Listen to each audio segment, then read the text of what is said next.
রমজান সামনে, এবারের রমজানে টার্গেট নাও 30 দিনের রোজার মাধ্যমে দিল থেকে আল্লাহর কাছে এইভাবে 30টা দিন হাতে গুনে তুমি আল্লাহর সাথে ওয়াদাবদ্ধ হও যে আল্লাহ 30 দিন আমি রোজা রাখবো। এবং যৌন চাহিদা, লজ্জাস্থানের চাহিদা, অশ্লীলতা, বেহায়াপনা, নর্তকী, নাচ গান, উলঙ্গ ছবি দেখা, নারীকে নিয়ে চিন্তা ভাবনা, মেয়েকে নিয়ে অশ্লীল চিন্তা ভাবনা, অবৈধ কোনো প্রেম সম্পর্ক, হারাম কোনো রিলেশন, এই সব ত্যাগ করে বন্ধু 30টা দিন মনোযোগ দিয়া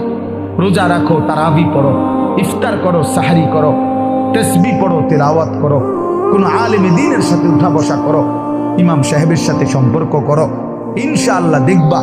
আল্লাহ চাহে তো 30 দিনের মাথায় আল্লাহ বলেন লাআল্লাকুম তাত্তাকুন, আমি আল্লাহ ওয়াদা দিলাম মোমেন তোকে মুত্তাকি বানিয়ে দেব।